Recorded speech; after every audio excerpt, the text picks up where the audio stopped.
한 주 쉬는 동안 사건이 많았어요. 네, 몇 가지 간단하게 상징적인 장면을 정리하자면 저희가 굉장히 상징적인 장면이라고 보는데 이게 뭐냐면 이재용 부회장이 구속 적부심 들어가려니까 엄마 부대가 왔어요. 엄마 부대가. 이재용 부회장의 구속은 사실은 굉장히 역사적인 의미가 있는 사건입니다. 우리나라 재벌이 어떻게 탄생했냐면 일제시대에 부역한 지주들 그리고 일제가 해방되면서 도망가면서 남겨오던 재산이 있잖아요.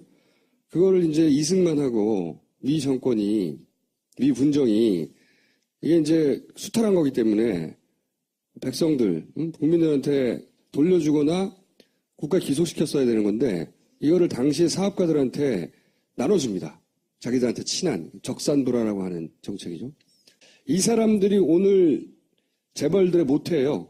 지금 현재 재벌들의 조상들은 대부분 그 사람들이에요. 이제 이 사업가들, 돈 많은 사람들을 재벌로 만들어준 게 박정희죠. 그 소위 정경유착이라는 단어를 탄생시키면서 오늘날의 정경유착을 탄생시킨 그 장본인이 박정희라면 그걸 끝장내는 게 이제 그의 딸인 겁니다. 그 끝장내는 상징의 이정표 같은 게 이재용 부회장의 구속인데 그 갑자기 엄마부터 나타났어요. 엄마부터 이재용과 무슨 상관이에요?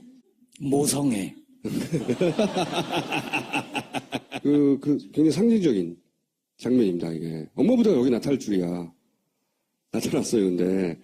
이재용이 구속되면 박근혜 탄핵 가결될 확률이 절대적으로 높아지니까 보냈겠죠. 네, 생적인 장면이다. 또 하나는 헌재 법정에 최순실과 장시호의 이 장면, 저는 굉장히 상징적이라고 보는데, 최순실 일가가, 어떻게 여태까지 유지되었나를 상징하는 장면이라고 봐요. 이모하고 조카하고 돌아선 거잖아요.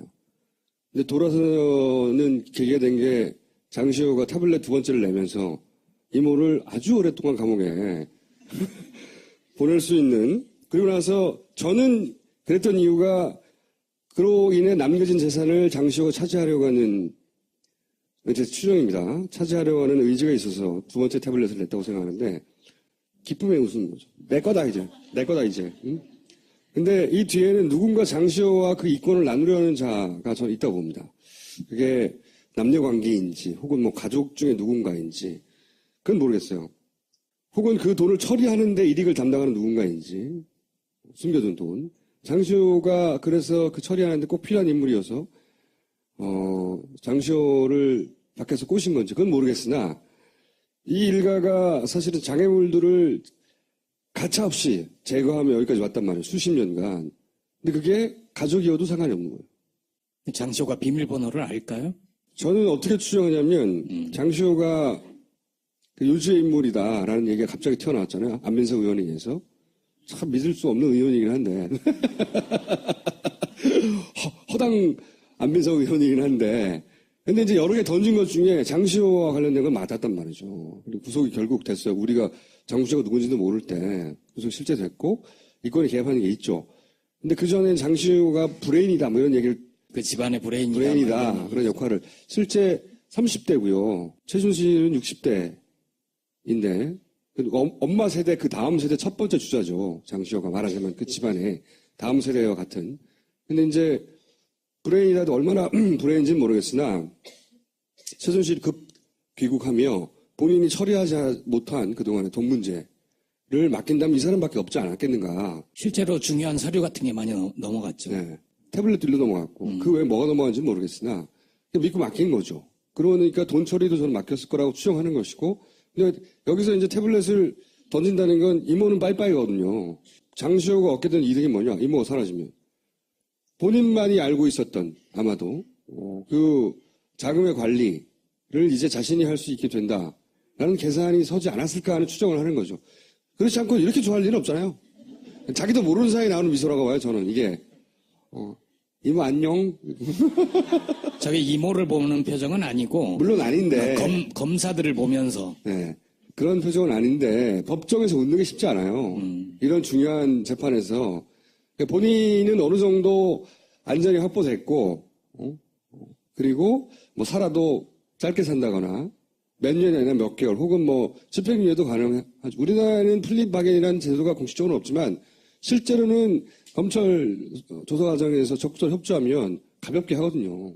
그러니까 저는 저 표정에서 저를 믿으세요 이런 표정으로 읽었어요. 제가 보내드릴게요. 근데 그 뒤에 남는 것은 자신의 이권이라고 생각하는 거고 그 이권이 있으면 이모도 조카도 그동안의 관계도 혹은 그 이상 친인척의 관계나 그동안 충성했던 자기들이 수족을 부렸던 사람들의 관계도 일거에 제거해 버릴 수도 있는 이 집안에 유지되어 온 수십 년간 이 비밀을 유지한다는 게 굉장히 어려운 일이란 말이죠. 이게 상징하는 장면이라고 저는 봅니다. 그 집안의 특징을. 개인적인 추정이요. 네. 그런데 그럼 과연 장시호 씨가 이렇게 해서 남은 재산의 주인이 될 수 있을 것인가? 저는 굉장히 어려울 거라고 봅니다. 왜? 정권이 교체될 거니까. 그러면 제가 보기에는 이 재산은 다 모조리 몰수하고 환수할 때까지 새로운 특검을 출범시켜야 된다고 보거든요. 예. 그렇기 때문에 잘못 생각하고 있다. 반기문 선생 지난 1신, 5일신이라고 매일매일 새롭다. 우일신 선생이라고 제가 그랬는데 매일 새로운 사고를 치고 있어요. 그래서 제가 보고 이 양반은 우일신 선생이구나. 이름을 지었는데 간단하게 굉장히 많은데 이게 첫 번째로 걸린 거잖아요. 10,000원 2개 넣는 거. 근데 여기서부터 대응을 잘못했어요. 이게 해프닝으로 끝날 수 있었거든요. 그냥 익숙하지 않아서 실수했다. 허허허 하면 끝나는 거예요. 그죠? 근데 제가 이때 현장에 있었던 사람들한테 자세히 얘기를 들어보니까 어떻게 해서 이런 일이 벌어졌냐면 처음 2사람 표를 끊어야 되는데 그런데 처음에 10,000원씩 넣으려고 했는데 잘 안 들어갔대요. 그저 옆에 있던 사람이 2를 누른 거예요. 나 2사람이니까 일단 2를 누르시고 2를 누르니까 2만을 누른 거예요. 근데 이제 워낙 갑자기 내리자마자 수많은 사람이 쳐다보고 막 기자들 난리치고 시끄럽고 찍어대고 그러면 그리고 처음 보는 기계잖아요. 자기가 안 해봤을 거 아니야. 당황해서 그럴 수도 있어요. 근데 여기서 실수했다고 하면 되는데 해외와 시스템이 다르다. 이런 식의 답변을 했단 말이죠. 같은 답변이죠. 말도 안 되는 해명인데 그리고 거기서 해봤겠어요. 거기도 안 해봤지, 안 당연히. 해봤지. 예. 유엔 사무총장이나 하신 분이 이런 단순한 일도 못한다고 하는 것에 대해서 그냥 그 인간적인 실수로 치고 넘어가면 웃고 넘어갈 일을 이걸 정색을 하고 그것은 시스템이 달라서 그렇습니다. 유엔 사무총장이 그런 걸 모를 리가 있습니까? 라고 답변하는 순간 스스로 수렁에 빠지기 시작한 거예요. 진짜 저는 그 대응에서부터 꼬였다고 생각해요. 이때 웃었으면 돼요. 씩 웃으면서 제가 바보 같죠? 그러면 호감도 상승하는 겁니다. 대중정치인으로는. 그러니까 총수가 보통 약간이라도 애정이 있으면 바보 이러고 끝나는데 지금 방금 그랬잖아. 아니 저는 이 대응을 보자마자 이 양반 어렵겠다 생각 싶었어요. 그걸 누가 믿습니까? 그런 바보 같은 해명을 이런 초인적인 일정을 잡는 거는 이해가 가요. 여기저기 막 등장하잖아. 이해가 가는데 그러다 보면 실수를 하게 되거든요. 이건 문재인이 하던 김무성이 하던 안철수가 하던 그런 엄청난 일정을 진행하다 보면 실수가 나와요. 웃으면 돼. 이 뒤에서 볼게요, 또. 예를 들어서 이런 거. 박명록 쓰는데 이게 출력해서 줬단 말이야. 이게 기본적으로 고위 관료들이 원래 이렇게 하거든요. 비서진들이 뭐든지 탁탁 준비해준단 말이야. 이거 보고 쓴 거야. 하던 대로 한 거야, 그냥. 근데 이게 잡힌 거지? 그러고 나서 이런 것도 그렇고. 이걸 보고 누가 감동하겠어요? 응? 이런 일정을 잡았다는 건 너무 웃기고. 응? 이게 욕먹게 돼 있단 말이에요. 방역복 안 입었으니까. 이거 나가면 욕먹겠다. 딱 감각이 있어야 되는데 정부적 감각이. 그런 것도 없고. 그리고 턱받이. 이제 이걸 보자마자 사람들이 웃긴데 실제로는 수녀님이 준 게 맞아요. 저 풀 영상을 보면 스브스 영상을 한번 보시면 분명히 옆에서 준 게 맞아요.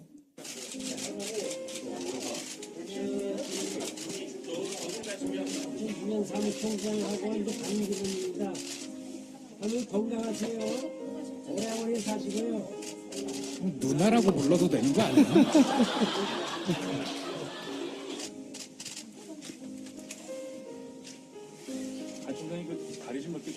여기서 함정은 두 분의 나이 차이가 크지 않다는 겁니다.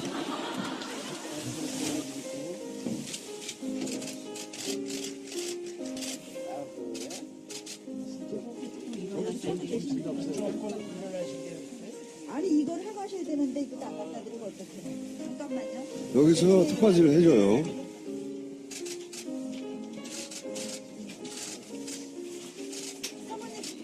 잘 잡수세요. 죽여 죽.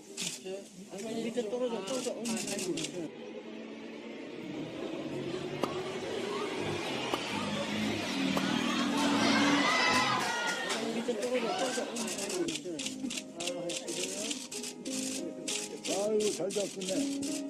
잘하시네. 여기 팀장님 이제 한 숟갈만 더 드리고요. 팀장님 좀 식사하러 가셔야 되니까 숟갈만 더 드리고요. 2숟가락 주시고 가신 거예요. 아이고 성공. 주세요. 이제 숟갈 주시고 우리 수장님들이 하실 거니까. 제가 보기에는 옆에서 보던 수녀님이 보통 아침마를 한단 말이죠. 자원봉사할 때. 근데 아마도 옷에 흐르지 말라고 갑자기 그 생각이 난 것 같아요. 그래서 턱받이를 해준 것 같거든요. 옷에 흐르면 안 되니까. 그런 정도의 배려했던 것 같은데, 이게 이제 이런 봉사활동을 해봤거나 했으면 이 앞치마를 해야 되지 않느냐, 혹은 화면상에 내가 턱받이를 하면 이상하게 나오지 않겠느냐, 이런 생각을 할 판단력 자체가 그때 없었던 거죠. 그래서 그냥, 당하고 말았는데, 몇 가지 사건들, 축적되어 왔던 사건들 때문에 어떻게 사람들한테 이미지를 주기 시작하냐면, 사실 맹하구나. 사실 이렇게 중간에 잘라가지고 당하는 건 모든 정치인이 다 당하는 거예요. 근데 이게, 이 사람 일상생활을 하는 데서 굉장히 맹하구나 하는 이미지가 축적되기 시작했단 말이죠. 실제 이 사건도 그렇게 기여한 거예요. 결정타는 이거죠, 이거. 본인이 마신 거, 응? 퇴주잔. 풀 영상을 보면 이게 이해할 측면이 있단 말이죠. 그런데 사실 누가 풀 영상을 봅니까, 원래? 이건 또 하나의 바보 같은 짓이죠.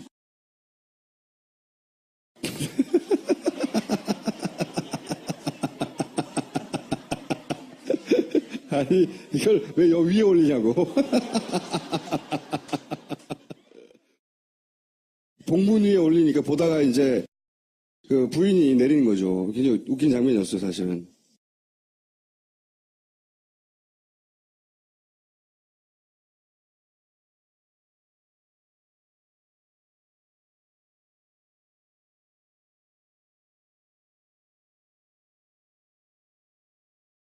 헌주하고, 절하고, 앞에 헌주했다 이거죠, 정상. 흔한 제례 방식대로. 헌주하고 나서,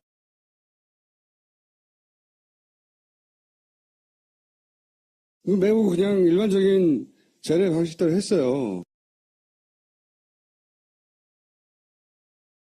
근데 이제 동영상이 돌기 시작한 건 이게 끝나고,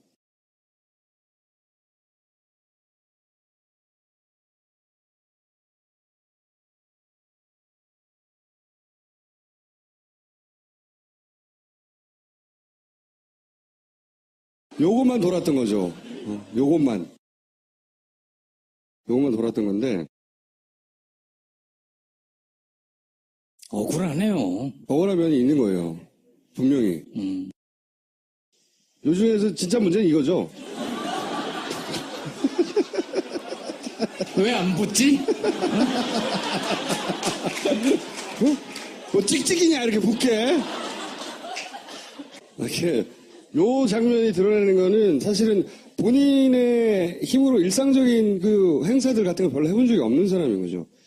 생각해 보시면 당연한 게 오랫동안 공직 생활을 했고 오랫동안 차관 그리고 장관 그리고 유엔 총장까지 최근 10년간을 했으면 최근 20, 30년은 밑에서 누가 이런 걸 다 해주거든요. 일상적인 거. 오늘 파파이스 보고 방송 나오고 싶겠네요. 반기문 총장. 근데 문제는 뭐냐면 초반부터 그러니까 대응하는 방식들, 소위 이제 그게 보좌진인지 캠프인지 뭐 측근이 누군지 모르겠어요. 근데 이런 일이 있을 때마다 대응하는 방식을 보면 아주 굉장히 아마추어다.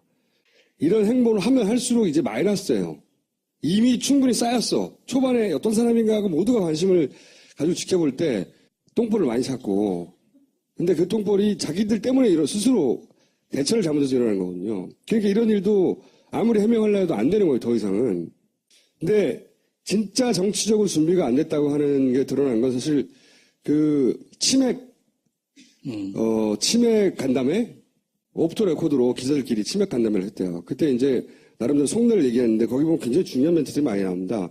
본인이 당이 없어서 돈 문제가 힘들다.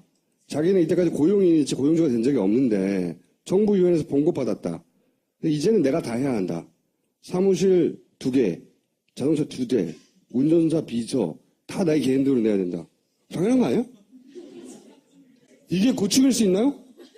정당이 은행이에요. 그러니까 그냥 지역에 국회의원 한 자리를 나가려고 해도 이것도 훨씬 더 많은 비용을 써야 되는 거예요. 근데 이 사람은 자기 돈을 쓰면서 자기가 실제로 고용주가 되어서 일을 해본 적이 평생 한 번도 없는 사람인 거예요. 그러니까 이번에도 아마도 이런 일이 없으면 누군가가 모셔와서 이렇게 했을 텐데 갑자기 자기가 돈을 쓰게 되니까 이게 버겁다. 이거는 개인적으로는 버거울 수 있어요. 근데 정치인으로서는 이런 얘기 하면 안 되는 거거든요. 내가 내 돈으로 내가 대통령이 되기 위해서 준비를 한다. 너무 당연한 거로 이거 돈이 너무 힘들어. 근데 평생을 저렇게 산 분이 다르게 살 수 있을까요? 어렵다고 봅니다. 네. 이게 무려 대통령이 될 사람이 사무실 2개 운영하는 게 너무 힘들어가지고. 그러니까 나는 과장, 국장, 차관보 장관 될 때까지 가방만 들고 몸만 움직이면 됐다. 이런 멘트도 하면 안 되는 거예요. 본인이 한 얘기입니다. 사무실까지 내가 전부 내야 한다. 당연하지. 그럼 누가 내줘? 이 세상에. 세상에 사무실 대신 내준 사람 있습니까? 너무 당연한 건데 평탄하게 조직적으로 살았다. 그래서 이제 당에 들어가야 된다는 고민을 토로하는 것. 한편으로는 굉장히 진솔하고 솔직하다고 할 수 있죠. 바보 같고. 근데 이런 얘기는 기성 정치인들이 보자면 너무 가소로운 거예요. 그러니까 정당 들어가면 돈도 주고 조직도 주고 비서도 해주고 가방 들어주는 사람도 있고 그럴 것 같죠. 그렇죠. 정당에서 그럼 당신이 그러면 대통령 뭐 거저 먹으려고 그러는 거야? 라고 기성 정치인들은 바라볼 수밖에 없는 멘트를 막 하는 거예요. 이게 준비가 안 된 거예요. 자기의 정치적 가치도 완전히 떨어뜨린 발언이고 정치적으로는 이런 걸 보기거든요. 반기문이 아닌 사람이 이런 얘기 하시면 지랄하고 있네 이런 소리예요. 우리 현재 정치 지형이 보수 진영에서 이 사람을 간절히 필요로 해서 말하지 않고 있을 뿐이지 실제 이런 소리를 다른 사람이 했으면 이게 무슨 소리 하는 거야. 사무실 직원해야지 이렇게 할 소리를 막 자기 고충이라고 앓는 소리를 한 거예요. 박지원 대표가 우리랑 점점 멀어지고 있다는 게 저 멘트 뒤에 아니에요? 응? 그건 모르겠어요. 모르겠는데 정치를 할 준비가 전혀 안 됐어요. 이분은. 그런데 그게 불과 4, 5일 만에 뽀록 나는 건 쉽지 않은 거죠. 그것도. 한편으로 참 어리숙하고 순진한 양반이라는 생각도 들고 이 양반이 앞으로 받을 상처가 적지 않을 것이다. 그 예를 들어서 이런 거 사람 사는 사회라고 썼단 말이에요. 봉화에 가서 뭐라고 쓰는지 모두가 쳐다보고 있을 때 사람 사는 세상인데 잘 모를 수도 있어요. 있는데 요때는 준비가 가야 되잖아요. 요 멘트를 누군가가 고쳐줬어야 되거든요. 이건 두고두고 욕먹게 돼 있거든요. 준비가 안 됐어요. 이분은 전혀. 근데 이 사람이 필요하니까 써먹겠다라고 생각하는 이 보수 진영에서도 실망이 굉장히 클 거예요. 이 정도라고 하면. 우리가 계획에 맞는 건가? 적당한 사람인가? 쉽지 않다. 이번에서는 이 분이 갈 길이. 자, 이런 얘기를 했죠. 네. 자, 노스트라다무스는 간단하게 그러면 이분이 대선 출마 어쩌고저쩌고. 자극받으셨나? 네. 이분도 참네. 이런 거는 본격적으로 나서면 우리가 추호 선생 다루기를 하고, 이번 주부터 노스트라다무스를 다시 시작합니다. 뭐냐? 누가 손 잡나? 이분 결국 손을 잡아야 혼자는 못하겠어요. 보니까. 안 되겠어. 요 상태로 한 2, 3주 지나면 지지율 10%대 한 중반까지 떨어질 거라고 봐요. 계속해서 지금도 떨어지고 있어요. 조금씩. 떨어질 거라고 보고 그 전에 이 후보를 봐야지. 안 그러면 이 양반의 정치적 가치는 사라지기 십상이다. 그러니까 반기문 혼자 맞상대가 안 되는구나. 이 보수 진영에서 깨달았어요. 그래서 안철수 대표를 요즘 한참 띄워주고 있어요. 종편에서 갑자기 한참 믿고 있다가 한 지난주부터 펌프질 막 하고 있거든요. 오랜만에 몽고. 간만에 이제 반기문 총장 스토킹을 했대요. 그래서 우리가 이제 이때까지 보지 못했던 반기문 총장 관련된 영상 몇 가지를 볼까요? 네. 네. 보면 다 이해가 가는 영상들인데. 자, 팽목항에 갔을 때랍니다.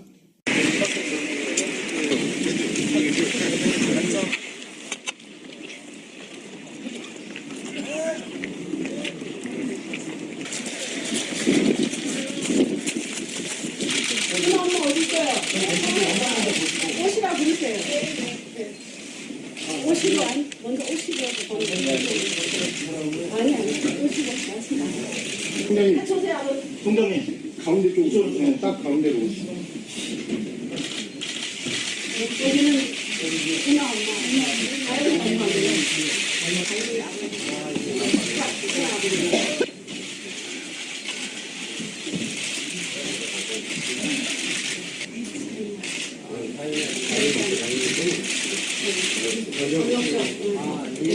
하여튼 정부가 최대한으로 노력을 하고 있다. 그건 정부를 믿으셔도 된다 이렇게 생각합니다. 저희가 마음이 아프듯이 예, 알겠습니다. 저희도 마음이 또 아프니까 말씀하시고. 그래서 같이 일을 해주시면 어떨까라는 생각이 듭니다. 다음 주에 저 옆에 가겠습니다. 용기 가지시고 어머님들이 용기를 가지셔야 됩니다.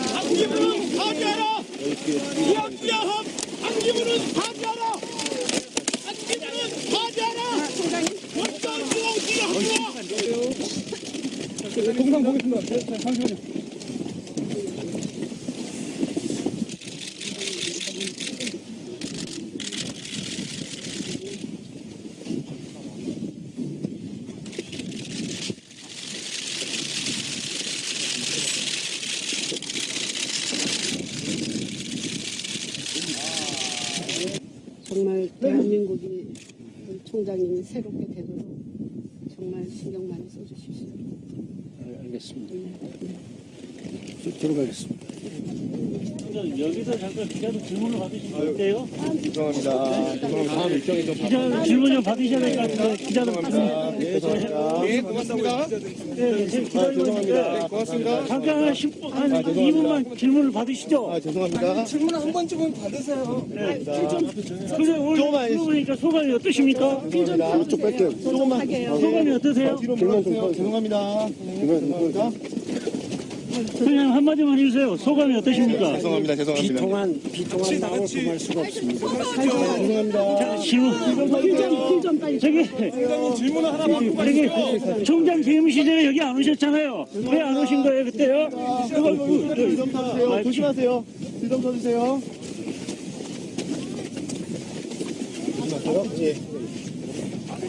총장님 질문을 좀 한 1분만 받죠.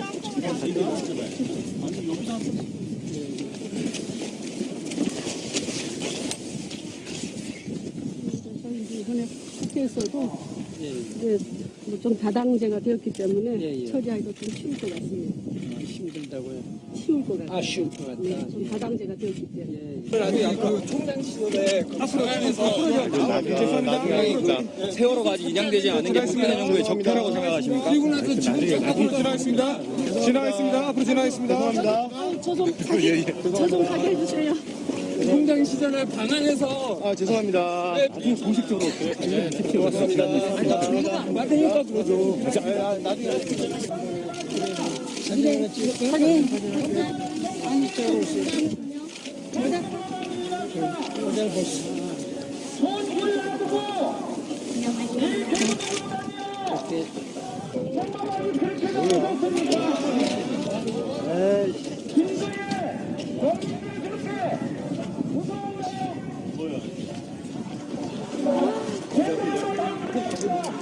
온 국민들이 3사에 총장 시절에 첫째 안 세월호 참사에 가슴을 낮추고 있는데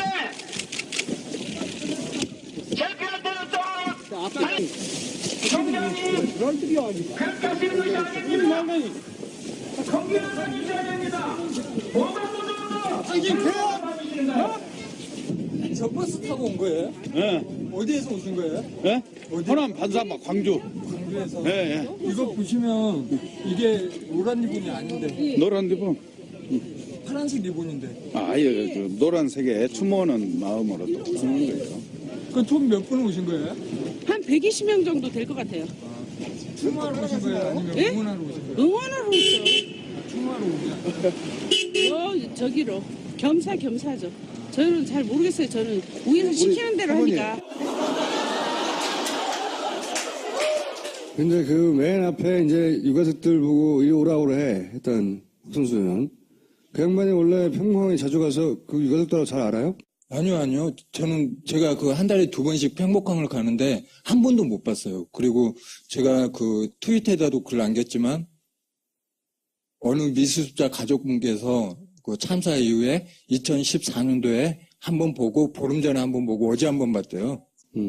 그랬는데 저렇게 반기문 동행하면서 안내하고 막 그러면서 뭐 신경 쓰는 척 막 그러는 거 보고 너무 화가 나가지고 네 반기문보다 누구지 박순자 의원한테 저는 개인적으로 더 지역구가 안산 단원이고 당시에 야당이 분열되면서 국민의당하고 민주당하고 분열되면서 어부지리로 된 거죠. 그리고 유가족분들 이야기 들어보면 앞에서는 막 위한 척하지만 뒤에서는 그 분향소 때문에 단원구가 발전이 안 된다, 없애야 된다 그런 식으로 이야기했다고. 당연히 새누리당이겠지. 자, 이 팽목항에서 지켜본 혹은 뭐 통틀어서 반기문 전 총장에 대한 인상이 어때요? 그냥 생각이 없는 것 같아요. 그래서 용은 없는 것처럼 그냥 로봇처럼 행동하는 것 같아요. 그냥 수행하신 분들이 이래라 저래라 그러면 그렇게 하고, 네.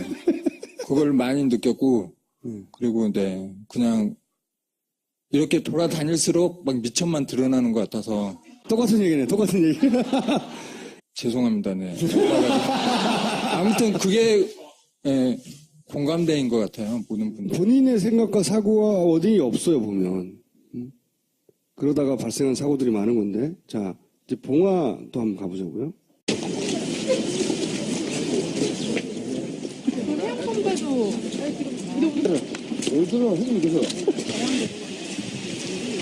반기문이가 씨발하다 돼지우리 있는 돼지 새끼가 뭐 반기문이가 뭐야? 뭐라 그래? 방금은 뭐라 그럴까? 이거 뭐 기름 장으라 그럴까? 나이가 80이 다 된 사람 보고 80이 입고 그러는데 그렇게 하면 안 돼.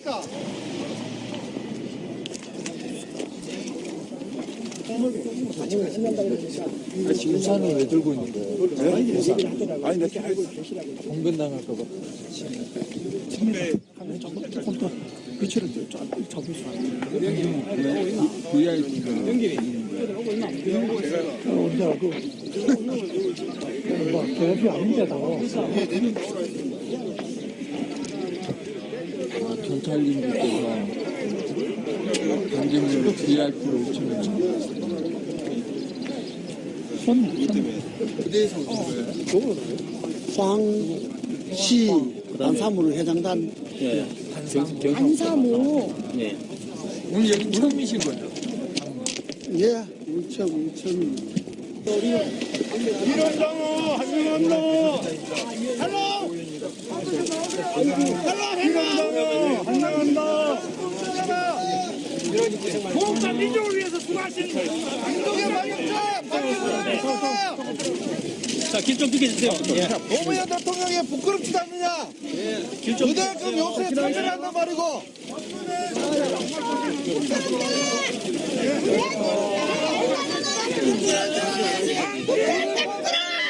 대한민국 떠나라!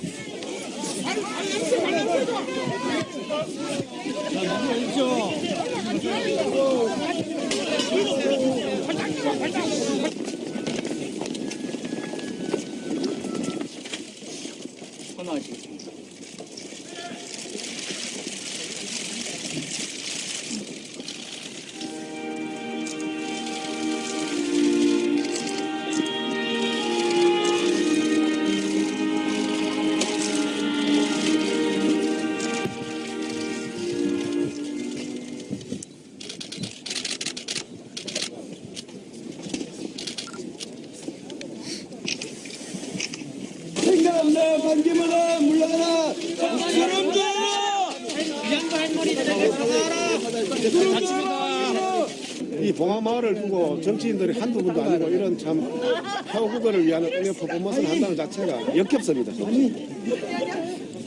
진짜 인간적으로 가슴에서 우러나가지고 어떤 그런 존경심을 표하는 이런 것이 아니고 내 맞춰가지고 진짜 지금도 국민들 경찰하고 기가 막히로 자기 진심에서 우러나는 그런 존경심이라는 이런 표현이겠습니다. 돌아가실 때 대선 나가려고 표국을 하고 나온 거 어두고 뻔히 다 보이는데 저 총장직을 걸고 나서도 미공개로 왔으면서 못하나 총장 그만들고 나서 저 정치권에 넘나들면서 일부러 코스프레 하고 다니냐 이거죠.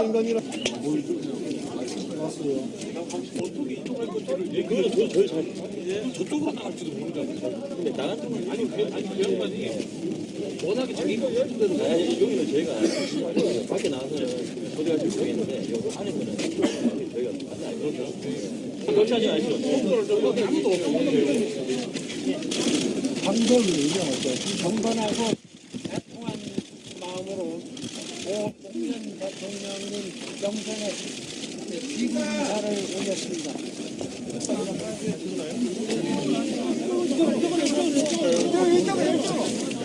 자, 1m 더, 1m 더, 후진. 넣으십니다. 자, 1m 더. 자, 1m 더. 방기문으로 대한민국을 쏘잖아. 방기문으로 대한민국을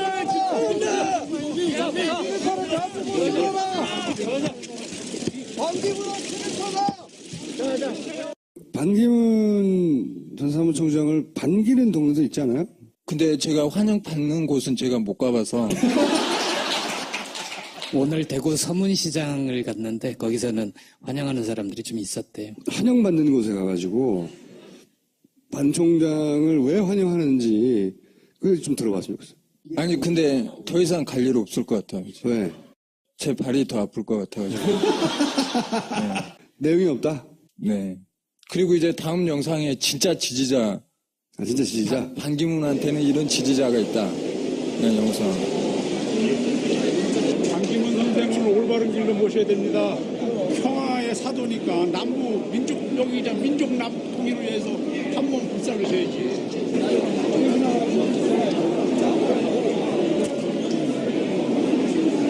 정치 대권 칠 사람도 따로 있고 다 각자 유치해서 따로따로 책임감이 있는 거지. 아무나 대전에 낚일 거니.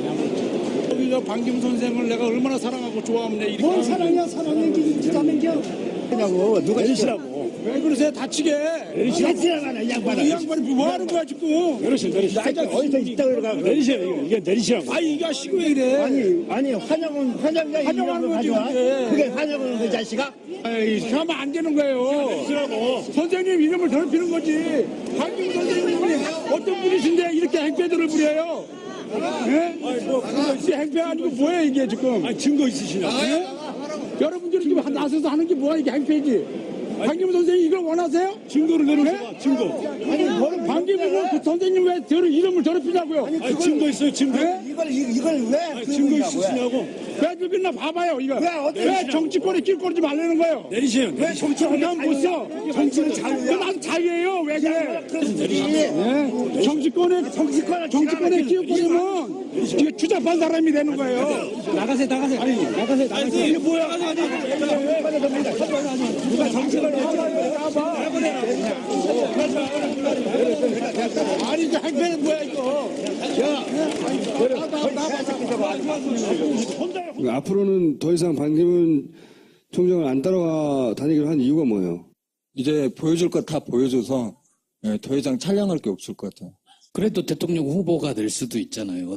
어느 특정 정당의 대선 후보가 되면. 굉장히 재밌는 영상이 많이 나올 것 같은데. 그러면 한번 따라다줘. 자, 귀 얇은 몸으로 들어가요, 이제. 자, 이번에 모실 분은 말이죠. 제가 보기에는 얼티밋 반기문 킬러.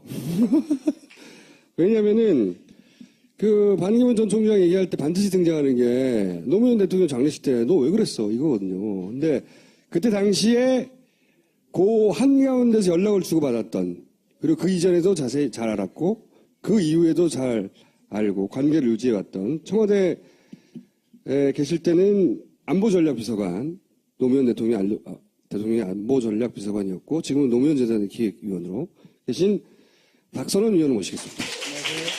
네, 그러니까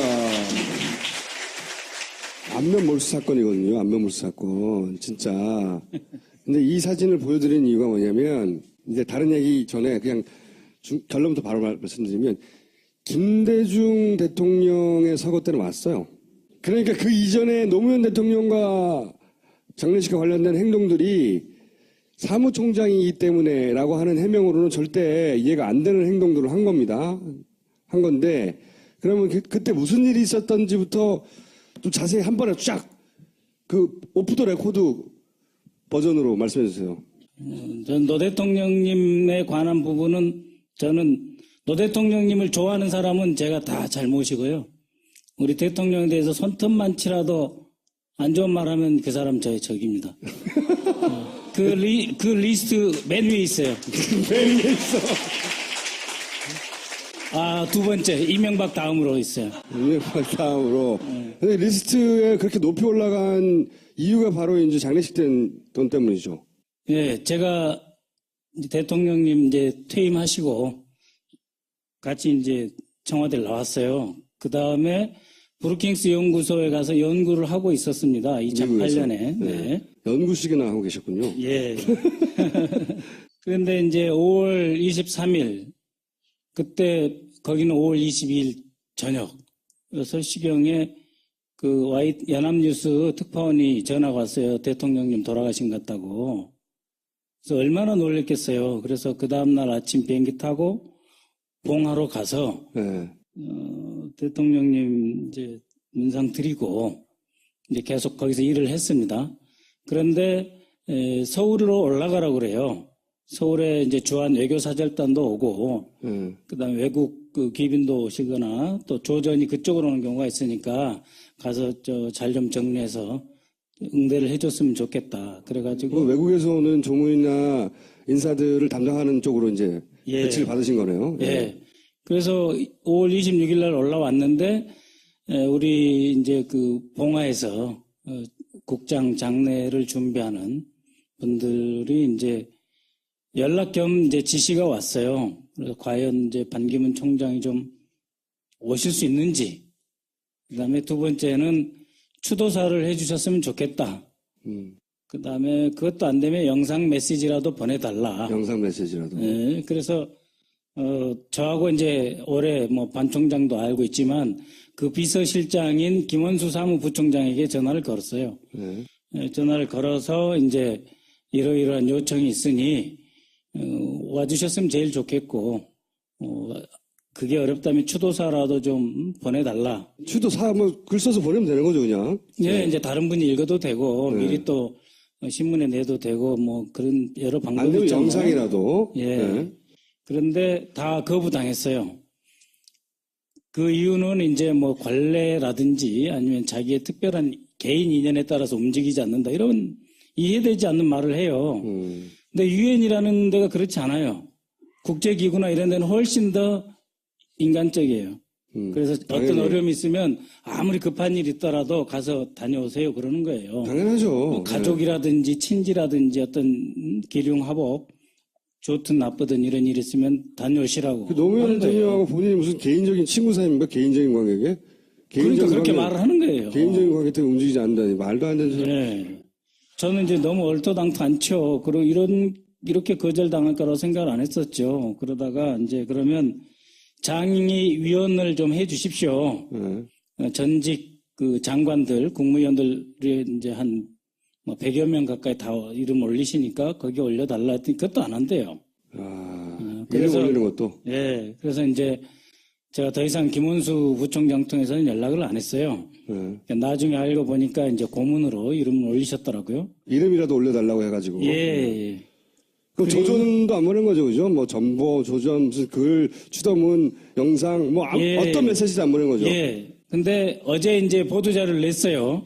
반 총장 측에서 내서 무슨 뭐 조전을 보냈다 또 뭐 노건호 씨하고 통화도 했다 이런 이야기를 하시더라고요. 예. 근데 이제 제가 그게 이제 여전히 말이 안 된다고 생각을 하는 게 바로 이 사진 때문입니다. 그러니까 김대중 대통령님 서거 때는 노 대통령님 서거 2달 반 정도밖에 안 됐어요.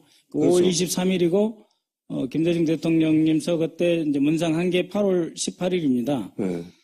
그러니까 이제 우리는 어떻게 생각하겠어요?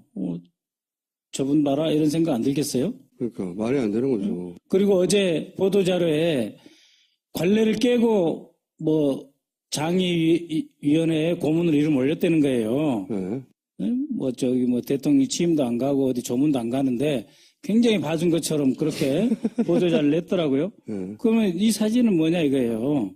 저는 물론 당연히 김대중 대통령님 문상 가야 된다고 생각하는데 그래서 그로부터 1년 지나서 5월 그러니까 2009년 5월 23일 이제 대통령님 또 이제 돌아가신 지 1주기잖아요. 네. 그래서 다시 저희 쪽에서 추도사를 요청을 했어요. 1년 후에. 네. 왜냐면은 선례가 있으니까. 김대중 대통령 서거 때는 했으니 찾아오기도 하고 네, 뭐 뭐가 원하고 다 했으니까. 네, 얼굴 내놓고 다닌 거 아닙니까? 네. 그러니까 뭐 꺼리낄 거 뭐가 있냐. 그러니까 이제 그때는 그랬다 하더라도 1년 지났으니까. 네, 그래서 이제 다시 그 추모 영상 메시지를 또 요청을 했어요. 그때는 네. 제가 아니고 우리 재단 쪽에서 했는데 그때도 거절을 했습니다. 아, 노무현만 안 되는 거네요. 네. 그 다음에 제가 이제 고문이라고 이름을 올리셨으니까 네. 제가 다시 미국 워싱턴으로 돌아가야 했기 때문에 네. 권양수 여사님 뵙고 해서 해외 정상급 인사들 조전을 보낸다든지 아니면은 어떻게든지 간에 애도를 표시해 주신 분들 또 직접 방문하신 분들에 대한 조문 답례 서한을 네, 가지고 편지를 가지고 일본을 갔어요. 네. 일본에 가서 모리 총리 만나 뵙고 전달해 드리고 네, 일본 정치인들 쭉 만나서. 네, 네. 그래서 그리고 후쿠다 야스오 전 총리를 뵙고 이제 전달해 드리고 후쿠다 야스오 전 총리 같은 경우는 우리 노 대통령님하고 이제 정상회담도 했으니까 노 대통령님과 일화도 이야기하고 아주 좋게 잘 기억을 하고 계시더라고요.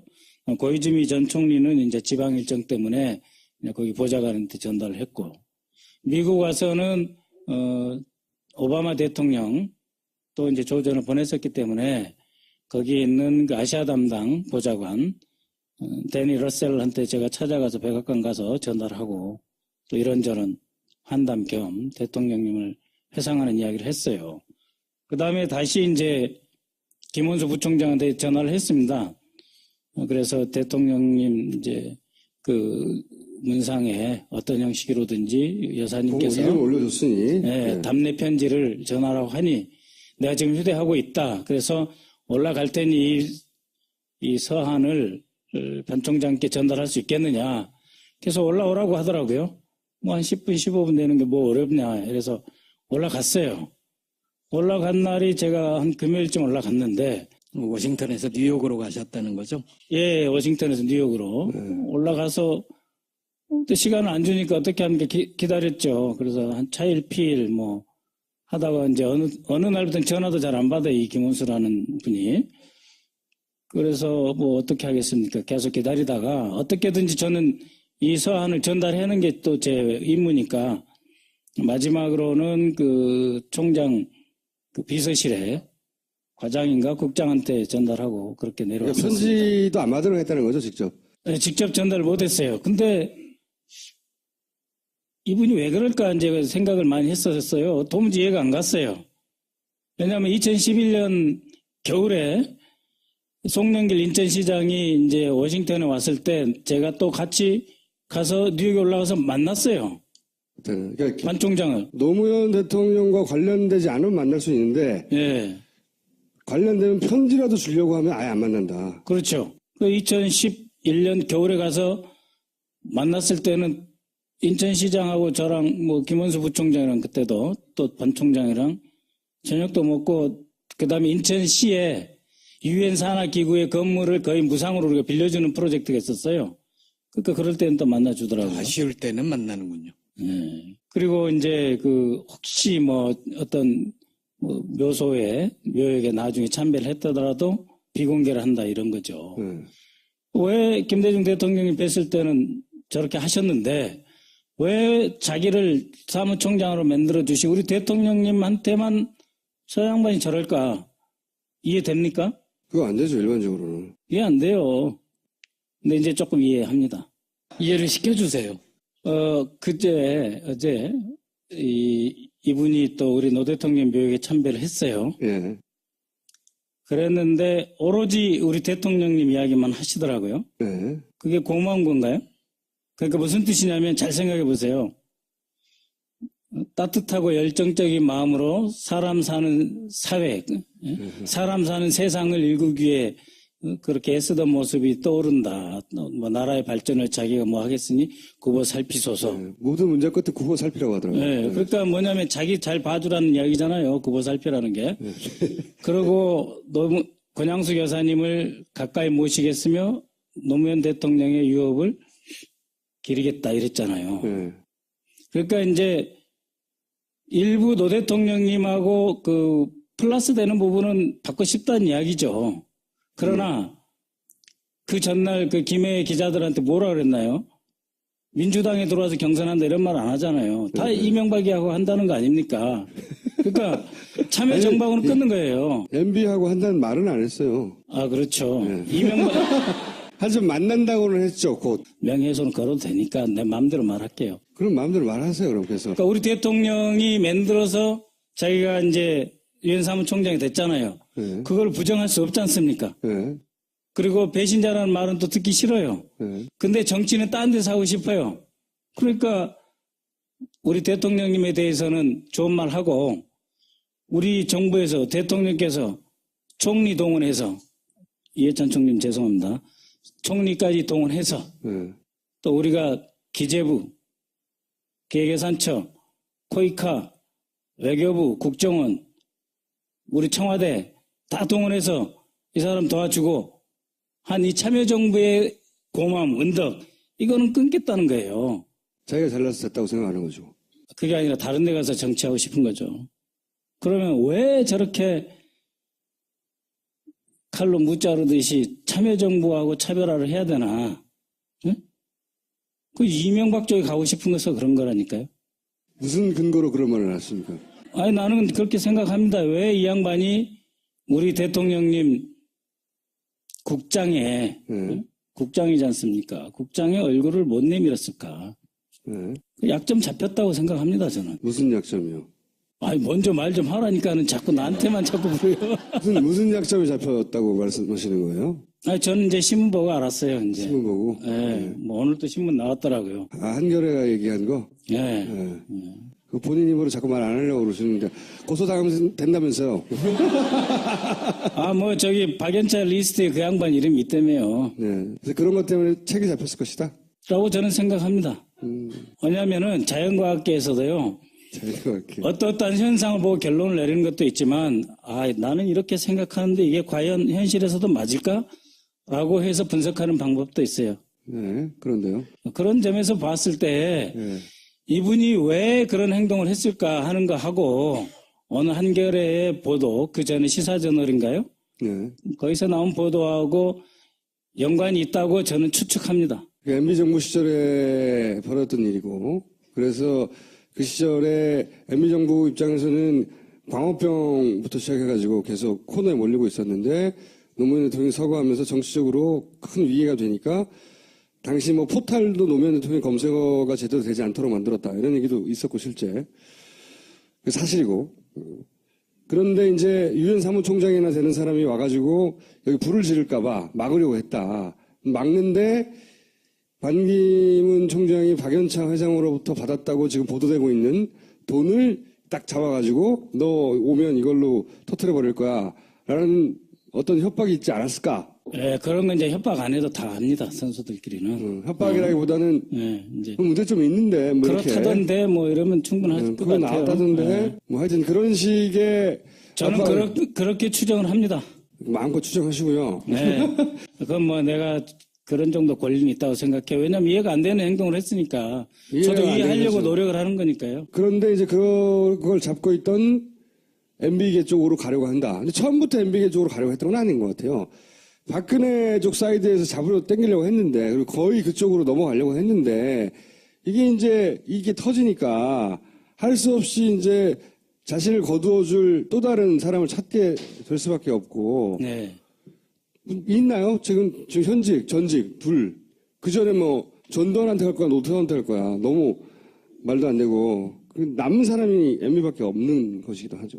예. 그래서 제가 옛날에 한때 가깝게 모셨다고도 볼 수 있어요. 저는 뭐 4급에서 시작해가지고 차관복급으로 끝났고 이분은 차관에서 시작해서 장관 하셨으니까 청와대에서 같이 근무도 했고요. 그래서 이제 간곡히 말씀드립니다.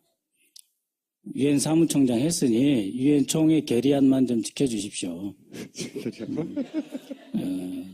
그게 우리나라의 발전에 도움이 되지 않겠나. 어떤 결의안이요?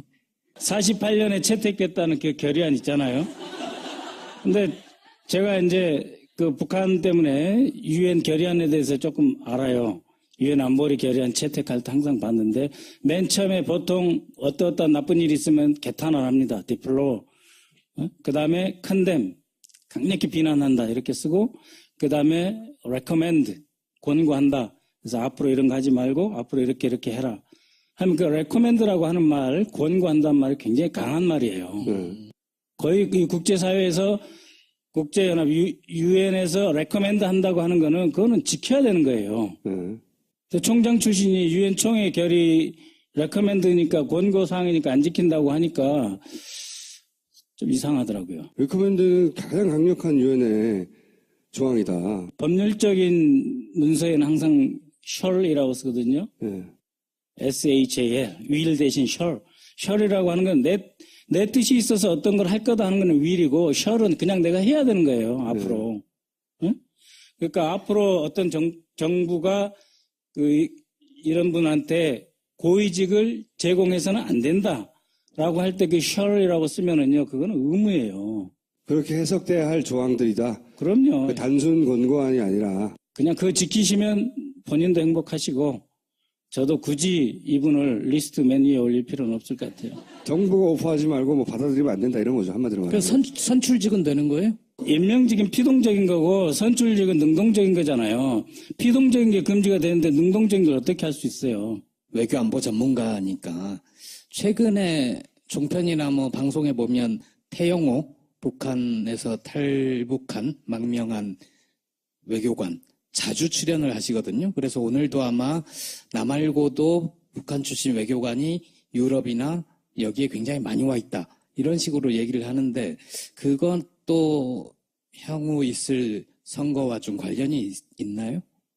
북한에 이 정도 고위직이 오면은 데려다가 합동신문을 해요. 합동신문 할 때 미국이 도와줬다 그러면 미국이 와서 같이 하기도 하고 합동신문을 해서 철저히 정보를 우리가 빼내야 되지 않겠어요? 근데 이 사람을 이제 이 세상에 내보냈어요. 이거를 방출이라고 하는데요. 방출을 한 거는 두 가지예요. 하나는 더 이상 뽑아낼 게 없다. 이 사람이 정보를 많이 알지 못한다 생각보다. 그래서 뽑아낼 필요가 없을 때 방출을 하거나 두 번째는 다른 인물을 줄 때 방출을 시키죠. 그래서 저는 그 둘 다 이 사람한테 해당이 된다. 그래서 자꾸 이제 나와서 여러 말씀하시는데 좋게 보고 있습니다만 현재 우리가 제일 우려를 하는 상황은 뭐냐면 1월 22일 트럼프 취임하잖아요. 2008년 오바마가 취임할 때 그 하루 전날 북한 인민군 총참모장이 그러니까 북한식 표현하면 남조선과 맺은 모든 합의를 다 파기하며 준전시 상태에 돌입하겠다 이런 걸 발표한 적이 있어요. 그러니까 그때 오바마 대통령은 북한에 대해서 이 꽉 움켜진 주먹을 펴서 내가 내민 손을 잡아라. unclench your fist. 너의 주먹을 펴라. 이런 식으로 했거든요. 근데 그렇게 강력한 성명을 내서 이제 그 북한 핵 문제나 이런 게 풀리진 않았어요. 근데 지금은 좀 더 심한 상태에 들어가는 것 같아요. 그러니까 지금도 이제 ICBM 그 발사 준비 끝났다. 언제 어느 시간에도 우리가 발사할 수 있다. 이렇게 되면 우리가 지금부터 내지는 다음 주부터 설날 포함해서 한 달, 두 달 이상을 안보 위기 전국에서 우리가 선거를 치를 수도 있습니다. 그런 것을 또 노리는 분도 계실 거고 덕을 보실 분도 계세요. 그런 상황에 우리가 좀 눈을 부릅떠야 되겠다. 알겠습니다. 그 분석은 따로 들어보기로 하고요. 오늘은 이제 들어가 주십시오. 네. 감사합니다. 오늘 뭡니까? 시대정신, 역시 정인이, 형평, 통합, 네, 제일 중요한 게 정의다. 시대정신의 조합에 적합한 사람으로 합쳐보니, 사실 지금 1대1로 붙었을 때 지지율 격차가 벌어지는 거하고 비슷한 정도로 양상이 있네요, 약간. 지지율보다는 이게 더 벌어진 건데 앞으로의 전체적인 추세를 반영할 수도 있지 않을까 싶습니다. 예. 추세를. 한 1년 전까지만 해도 소위 말해서 양극화의 기본 가치는 이제 형평에 기반을 하고 있는데 그게 1위였어요. 근데 지금 조금 줄었지만 다른 이제 반전 총장이 이제 부르짖고 있는 그 안보라든지 통합보다는 더 높아요. 그래서 다 합치면은 이렇게 차이가 많이 나더라고요. 좀 놀랐는데 자세히 보면 이 정의를 1위로 꼽은 사람들이 보수층도 상당수입니다. 그러니까 새누리당 시층을 제외하고는 바른정당 포함해서 전체적으로 보수적으로 색깔을 가지고 있는 집단들이 정의를 1위로 꼽았습니다. 나쁜 놈들이 눈앞에 있는데 어떻게 안 되니까 너무 답답한 거고 거기에 박근혜 대통령도 포함되어 있다는 거예요. 여기서 중요한 건. 예, 요거는 조금 더 이제 곧 이제 이미 이제 일부 그 대권 주자들 같은 경우는 이제 플랫폼을 내놓고 있고 전체적인 가이드를 내놓고 있는데 이제 그분들께서 이제 플랫폼을 내놓을 때 기본적으로 고려해야 될 우리나라의 어떤 그 유권자들의 어떤 지형 중에 하나인 어떤 정치적인 성향이라고 할 수 있는데요. 제일 왼쪽 부분들 보면은 이제 10점 평점에서 5점이 중립이고요. 이 외쪽 경제적인 이념 성향은 기본적으로 실적주의, 그러니까 개인의 성과와 그리고 경쟁이라는 가치를 중심으로 해서 보시면 편할 겁니다. 하지만 현실 인식은 이와 반대로 개인의 성과보다는 사회적인 연출이라는 그런 쪽에 더 좌우된다라고 하는, 그러니까 이런 인식과 현재적인 현실 이런 어떤 그 인식이 좀 괴리를 가지고 있는 것이죠. 자기는 충분히 노력하고 성과를 냈는데 평가를 못 받는 이유가 사회가 공정하게 평가해주지 않는다는 거지. 두 번째 보면은 기업 규제를 강화하는 것이 이롭다. 기업 이윤이 지금 너무 많다. 그리고 그 한국 경제 자체가 일반 국민보다는 엘리트 편향적으로 되어 있다. 전반적으로 기업에 대한 반기업적인 정서가 아주 팽배하고 있고 복지도 한번 볼만한데요. 개인의 책임을 돌리느냐 그것은 아니다. 국가가 책임져야 되고 저소득층 복지 같은 경우는 이롭다는 그 응답이 압도적으로 높게 나타났습니다. 그리고 사회모적인 이념 성한 부분들은 간단하게 보시면 될 것 같습니다. 불심 검문 불허하고 그리고 이민자 증가 이 부분들은 진보층조차도 여긴 포함돼 나왔지 않는데 전통적인 가치를 위협하고 있고 사회 발전에 저해한다라는 생각을 좀 뿌리 가지고 있는 거고요. 동성애는 조금 봐야 될 것 같아요. 이 숫자가 상당히 높게 나온 겁니다. 이전에 비해서. 그러니까 반대가 압도적으로 높긴 하지만 찬성이 이전보다는 한 3분의 1 정도로 많이 늘었다고 볼 수 있습니다. 동성애는 질문을 바꿔야 될 것 같아요. 왜냐면 이거는 찬성 반대는 말이 안 되는 거거든요. 흑인을 찬성하십니까? 반대하십니까?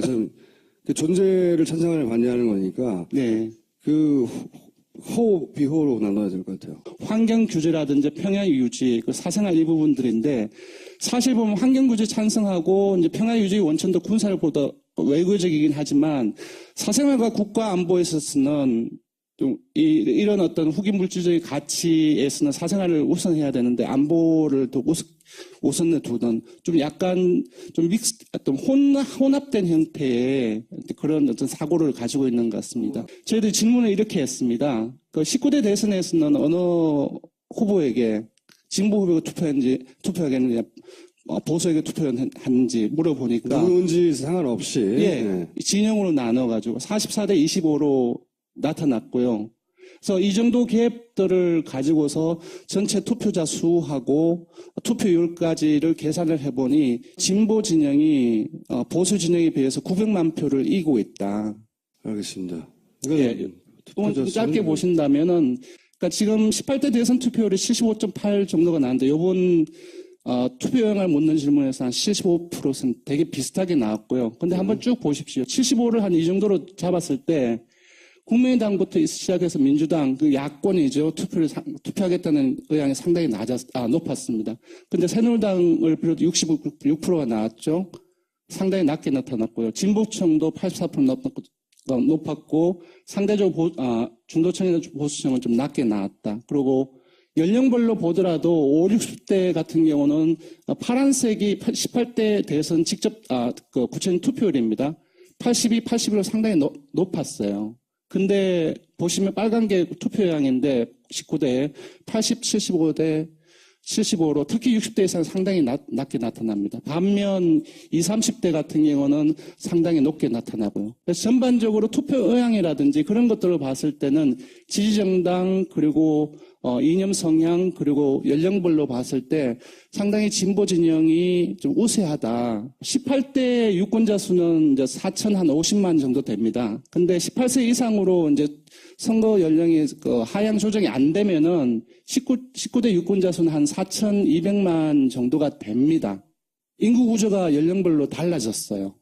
5년 전에 비해서. 60대 이상은 18대 때는 21%였는데 무려 24%로 뜁니다. 그러니까 18대 때는 40대가 가장 높았는데 이번 선거에서는 60대가 가장 높아요. 나이 많은 사람이 많아졌다는 거네. 예, 맞습니다. 그래서 아까 앞에서 보셨는데 투표율이 분명히 50대가 이제 낮아지고 이전 저연령층은 높아지잖아요. 근데 그걸 감안을 하더라도 추계를 해보면은 실질적으로 어느 연령층에서 높게 투표에서 많을 것인지를 비교를 해보면은 요 파란 게 18대의 실질적인 투표자 수입니다.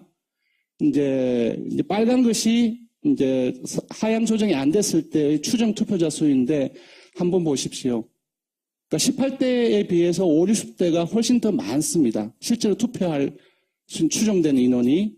그 반면에 그 20, 30대 같은 경우는 별 변화가 없어요. 그래서 최종적으로 추계를 해보면은 만약에 선거 연령이 하향 조정이 되지 않는다고 한다면은 기본적으로 이 효과 때문에 투표율이 아까 역전 현상이 나타났음에도 불구하고 기본적으로 60대 이상이 플러스 72만 표 투표수가 그리고 40대가 플러스 5로 해서 기본적으로 더 투표 추계에 따른 투표수에서는 보수 중에 조금 더 유리한 상황에 있다. 17대보다 나이 많은 사람들이 투표를 덜 하겠지만 인구가 늘어나서 맞습니다. 표는 더 많다는 거예요. 이 3%는 상당히 큽니다, 사실. 그러니까 4천만을 기준으로 했을 때 3%는 얼마입니까? 3, 42, 120만이죠. 아까 18세 이상으로 높인다 했을 때 18세가 늘어나는 게 한 64만 명 정도입니다. 무려 2배가 되는 거죠. 그래서 이제 크다는 거죠. 진보 정당들은 이걸 18세까지 하자 그러고 처음에는 바른정당은 여기 자기한테 유리한 줄 알고 네네. 같이 동의했다가 네. 발 뺐죠. 자기들 지지층 기반이 기본적으로 50대니까. 네네. 네. 그래서 새누리당은 해줄 리가 없고 안 된다고 봐야죠. 네. 그래서 문반을 비교를 해보면은 한 9% 차이 나네요. 예, 한 9%포인트가 50대 전반을 봤을 때는 반이 유리합니다. 네. 근데 한번 쪼개보자고요. 55세까지. 54세까지. 그리고 50대 전반 같은 경우는 문이 8%포인트 이기고요. 50대 후반 같은 경우에 조금 더 벌어집니다. 50대 후반부터 급격하게 소위 격차가 벌어지는구나. 50대 전반까지가 87년 60 항쟁을 직접적으로 경험 근거리에 있고요. 그래서 50대 후반 같은 경우는 그런 어떤 경험의 정도, 강도가 좀 약한데요. 제가 봤을 때는 그때의 어떤 경험, 그러한 부분들이 상당히 큰 영향을 미치고 있지 않겠냐라고 생각이 들고. 그래서 결론적으로 50대를 보수로 볼 수 없고, 나눠서 봐야 되고. 54세로 나눠야 된다. 예, 그리고 이제 진보 진영 같은 경우 50대 전반을 반드시 잡아야 되고, 50대 후반까지 확보를 해야 되는 그런 부분들이 있는 거고요. 보통 60대 이상은 완전히 보수적이라고 하는데요. 60대 이상도 60대와 70대 이상을 나눠보면은, 기본적인 경향은 비슷하지만 조금 차이가 있습니다. 60대 이상에서는 60대와 70대 이상하고, 문재인의 득표율이 반 이상 차이가 나는 거죠. 이게 제일 우측에 있는 것이 오늘 조사, 오늘 저녁까지 한 조사를 이제 결과를 내서 왔는데요. 사실 방기문 전 총장이 들어온 게 그 2주차 12일이었죠. 목요일인지 금요일인지 아마 목요일이었나요? 근데 그 이후에 소폭 빠졌어요. 그죠. 예, 빠졌습니다. 컨벤션 효과가 없다는 거네요. 그러니까 그렇습니다. 반짝하다가 없어져 버리는 거죠. 예, 반면 문재인 전 대표 같은 경우는 계속 그 설 이후에 계속 상승세를 지금 보이고 있습니다. 내일 발표되는 숫자인데요. 28%까지 올랐고요. 저희 리얼미터 기준으로 해서 조사일의 최고치입니다.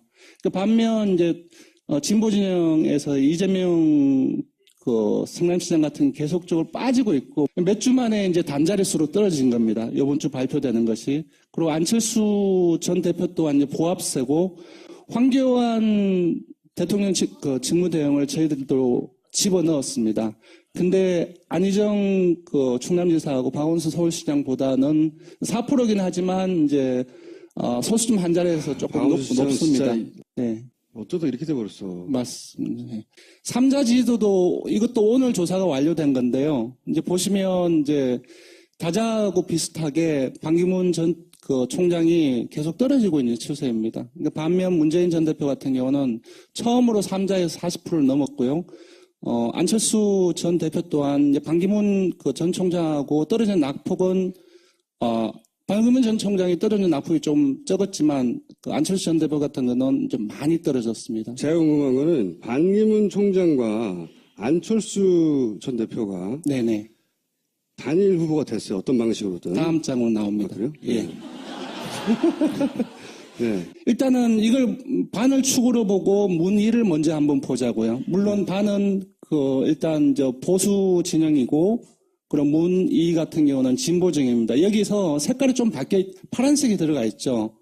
이거는 스카이 블루가 있고 그래서 이게 뭐냐면 바른 정당하고 새누리당하고 이제 연대를 했을 경우를 가정한 겁니다. 여기서의 반은 안과 합쳐진 반이에요, 그러니까? 맞습니다. 단일 후보로서의 반이에요? 맞습니다. 이랬을 때 이제 문재인 전 대표가 한 12% 정도로 여기서는 이제 이재명 성남시장이 야권의 단일 후보가 됐을 경우 맞습니다. 네. 를 말하는 것이고 이재명 성남시장 같은 경우는 이제 문 전 대표하고 다르게 2% 좀 뒤지게 나왔고요. 여기서 무난으로 그냥 나올 가능성은 없다라고 봐야 되겠죠. 반기문 세력이라든지 여타의 다른 여권 세력하고 연대를 한다라고 가정했을 때 더 벌어지는 걸로 나타났습니다. 16%포인트. 문반에 비해서보다 문안에서의 안이 뒤지는 폭이 더 큽니다. 안철수 대표는 본인이 하면 무조건 이기는 100가지 이유가 있다고 그러는데. 예. 만약에 여기 하늘색을 지워버리고, 즉, 반기문을 지워버리고 문항 구도가 된다고 한다면은 아마 더 높게 나올 겁니다. 하지만 문항 구도가 된다고 했을 때 보수 진영은 하나도 안 나온다는 것이게 되는데, 기본적으로 이 색깔을 지운 문항은 거의 현실 가능성이 없다라고 봐야 되겠죠. 같은 색으로 내각제를 할 사람들이니까 우리 같은 훌륭한 인재들을 원하면 네. 이 중에 우리 대표 주자 예를 들어서 반안을 뽑아라 이렇게 나오는 패키지가 빅텐트거든요. 그거밖에 남는 게 없어서. 왜냐면 다 짜잘하잖아요. 현재 지지율이. 짜잘해서 그렇죠. 단기간에 그중에 한 명 슈퍼스타를 키울 수 없으니까. 그리고 반기문도 생각만큼 파워가 안 나오니까 갑자기 앞에서 다뤘는데 종편에서 안철수 전 대표를 계속 띄워주고 있단 말이죠. 두 조합이 가지는 파워를 만들어내려고 하는 거죠. 그래서 네. 그 조합이 가지는 하나 사는 것보다 한꺼번에 여러 명 사놓으면 좋은 거 아니냐 하는. 아니 그러면은 민주당 쪽에서도 후보가 누가 되든 내각을 짜서 들어가면 되잖아요. 그 대응이 없는 건 아니에요. 그러면 우리는 심상정이랑 예를 들어서 이재명이랑 박원순이랑 다 같은 편으로 묶어가지고 우리 다 짜서 들어갈게. 여기 노란색 좀 있어요. 네. 그게 성공할지는 모르겠으나 네. 저는 플랜은 그러하다고 봐요. 네. 플랜은. 그러니까 꼭 문재인이어서가 아니라 이 자리에 만약에 마침 이재명 시장이 1등 지지율을 하고 있었으면 이렇게 나왔을 거예요, 비슷하게. 맞습니다. 좀 작더라도. 예. 네네. 그러니까 정권 교체를 가장 할 법한 사람한테 표를 몰아주는 심리가 점점 만들어지고 있는 거잖아요. 그러니까 유권자 지형, 그러니까 유권자들의 인식 이 자체가 프레임 수준에서 바뀌었기 때문에 이런 경향성은 앞으로도 더 강화될 가능성이 되게 높습니다. 반 플러스 안. 안의 역할은 진보 진영에서 표를 뺏어오는 사람. 반의 역할은 그 보수 진영에서 표를 긁어오는 사람, 이 둘의 조합을 산술적으로 생각할 수밖에 없어요. 누구든 간에. 근데 어떻게 대통령을 2명 낼 수 없으니까 당연히 총리, 대통령 이런 구도로 갑자기 어느 순간 손 딱 붙잡고 들고서 둘이서 나올 가능성이 매우 높다. 근데 그렇게까지 가기 전에 자기들 지지율이나 자기가 주도하고 싶어서 지금 서로 헤어진 척 하는 거예요. 호남의 정서라는 것은 기본적으로 야권연대, 정권교체의 정서가 너무나 강합니다. 하기 때문에 그런 것들을 뿌리치고 이제 안철수 전 대표가 그러한 어떤 다양한 방식에 그쪽에 뛰어들기는 상당히 힘들지 않을까. 뭐 하여튼 그림은 여권의 기획자들은 그림을 그렇게 그린다. 황교안이 변수다. 유일하게 제가 보기엔 황교안 전 지금 대행이 출마할 가능성이 높다고 봐요. 그러면 저는 그렇게 생각해요. 그리고 나서 이제 이 사람이 반이나 안에 표를 몰아주는 걸로 나중에 그런 계획을 짤 수 있는데, 근데 황교안 직무대행이 포기할까? 그 얘기는 좀 나중에 해요. 네. 너무 앞서갔나? 네. 오늘 여기까지 하겠습니다. 감사합니다. 이런 멘트도 하면 안 되는 거예요. 본인이 한 얘기입니다. 사무실까지 내가 전부 내야 한다. 당연하지. 그럼 누가 내줘? 이 세상에 사무실 대신해준 사람 있습니까? 너무 당연한 건데 평탄하게 조직적으로 살았다. 그래서 이제 당에 들어가야 된다는 고민을 토로하는 것. 한편으로는 굉장히 진솔하고 솔직하다고 할 수 있죠. 바보 같고. 근데 이런 얘기는 기성 정치인들이 보자면 너무 가소로운 거예요. 그러니까 정당 들어가면 돈도 주고 조직도 주고 비서도 해주고 가방 들어주는 사람도 있고 그럴 것 같죠. 그렇죠. 정당에서 그럼 당신이 그러면 대통령 뭐 거저 먹으려고 그러는 거야? 라고 기성 정치인들은 바라볼 수밖에 없는 멘트를 막 하는 거예요. 이게 준비가 안 된 거예요. 자기의 정치적 가치도 완전히 떨어뜨린 발언이고 정치적으로는 이런 걸 보기거든요. 반기문이 아닌 사람이 이런 얘기 하시면 지랄하고 있네 이런 소리예요. 우리 현재 정치 지형이 보수 진영에서 이 사람을 간절히 필요로 해서 말하지 않고 있을 뿐이지 실제 이런 소리를 다른 사람이 했으면 이게 무슨 소리 하는 거야.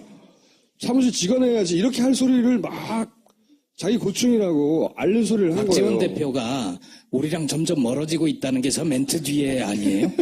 응? 그건 모르겠어요. 모르겠는데 정치를 할 준비가 전혀 안 됐어요. 이분은. 그런데 그게 불과 4, 5일 만에 뽀록 나는 건 쉽지 않은 거죠. 그것도. 한편으로 참 어리숙하고 순진한 양반이라는 생각도 들고 이 양반이 앞으로 받을 상처가 적지 않을 것이다.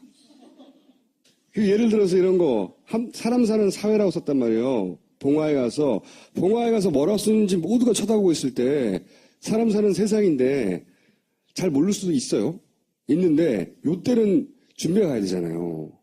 요 멘트를 누군가가 고쳐줬어야 되거든요. 이건 두고두고 욕먹게 돼 있거든요. 준비가 안 됐어요. 이분은 전혀. 근데 이 사람이 필요하니까 써먹겠다라고 생각하는 이 보수 진영에서도 실망이 굉장히 클 거예요. 이 정도라고 하면. 우리가 계획에 맞는 건가? 적당한 사람인가? 쉽지 않다. 이번에서는 이 분이 갈 길이. 자, 이런 얘기를 했죠. 네. 자, 노스트라다무스는 간단하게 그러면 이분이 대선 출마 어쩌고저쩌고. 자극 받으셨나? 네. 이분도 참네. 이런 거는 본격적으로 나서면 우리가 추호 선생 다루기를 하고, 이번 주부터 노스트라다무스를 다시 시작합니다. 뭐냐? 누가 손잡나? 이분 결국 손을 잡아야 혼자는 못하겠어요. 보니까. 안 되겠어. 요 상태로 한 2, 3주 지나면 지지율 10%대 한 중반까지 떨어질 거라고 봐요. 계속해서 지금도 떨어지고 있어요. 조금씩. 떨어질 거라고 보고, 그 전에 이 쇼부를 봐야지. 안 그러면 이 양반의 정치적 가치는 사라지기 십상이다. 그러니까 반기문 혼자 맞상대가 안 되는구나. 이 보수 진영에서 깨달았어요. 그래서 안철수 대표를 요즘 한참 띄워주고 있어요. 종편에서 갑자기. 한참 믿고 있다가. 한 지난주부터 펌프질 막 하고 있거든요. 오랜만에 몽구. 간만에 이제 반기문 총장 스토킹을 했대요. 그래서 우리가 이제 이때까지 보지 못했던 반기문 총장 관련된 영상 몇 가지를 보고요? 네. 네. 보면 다 이해가 가는 영상들인데. 자, 팽목항에 갔을 때랍니다.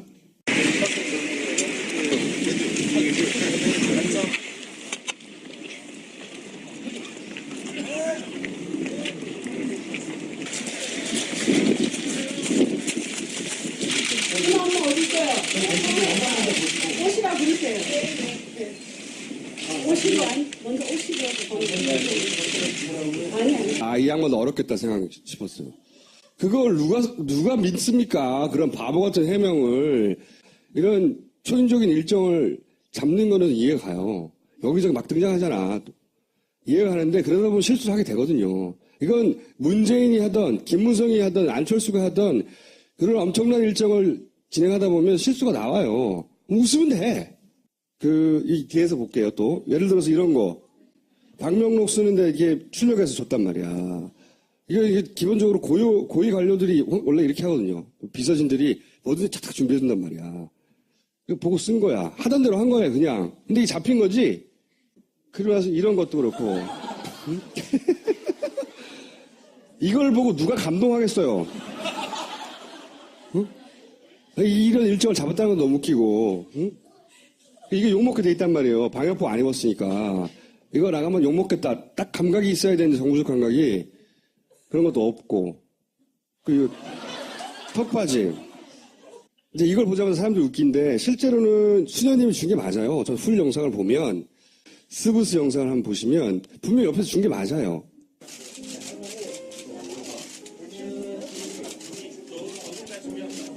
사무총장하고 이제 가는 길입니다.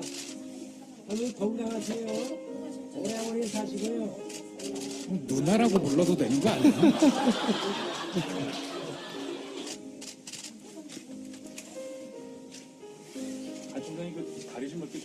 여기서 함정은 두 분의 차이, 나이 차이가 그렇게 크지 않다는 겁니다.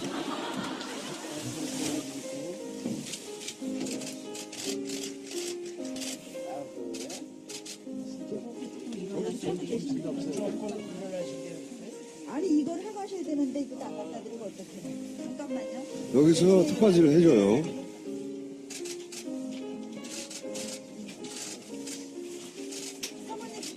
잘 잡수세요. 죽여 죽.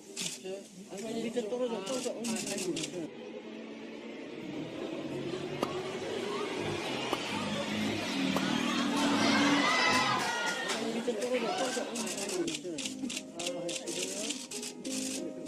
아이고 잘 잡수네. 잘하시네. 저기 팀장님 이제 한 숟갈만 더 드리고요. 팀장님 좀 식사하러 가셔야 되니까 조금만 더 드릴게요. 두 숟가락 주시고 가신 거예요. 아이고 성공. 주세요 이제 숟갈 주시고 우리 수장님들이 하실 거니까. 제가 보기에는 옆에서 보던 수녀님이 보통 아침마를 한단 말이죠. 자원봉사할 때. 근데 아마도 옷에 흐르지 말라고 갑자기 그 생각이 난 것 같아요. 그래서 턱받이를 해준 것 같거든요. 옷에 흐르면 안 되니까. 그런 정도의 배려했던 것 같은데 이게 이런 봉사활동을 해봤거나 했으면 이 앞치마를 해야 되지 않느냐. 혹은 화면상에 내가 턱받이를 하면 이상하게 나오지 않겠느냐. 이런 생각을 할 판단력 자체가 그때 없었던 거죠. 그래서 그냥 당하고 말았는데 몇 가지 사건들 축적되어 왔던 사건들 때문에 어떻게 사람들한테 이미지를 주기 시작하냐면 아, 이 사람 맹하구나. 사실 이렇게 중간에 잘라가지고 당하는 건 모든 정치인이 다 당하는 거예요. 근데 이게 이 사람 일상생활을 하는 데서 굉장히 맹하구나 하는 이미지가 축적되기 시작했단 말이죠. 실제 이 사건도 그렇게 기억한 거예요. 결정타는 이거죠, 이거. 본인이 마신 거, 응? 퇴주잔. 풀 영상을 보면 이게 이해할 측면이 있단 말이죠. 그런데 사실 누가 풀 영상을 봅니까, 원래? 아, 이건 또 하나의 바보 같은 짓이죠.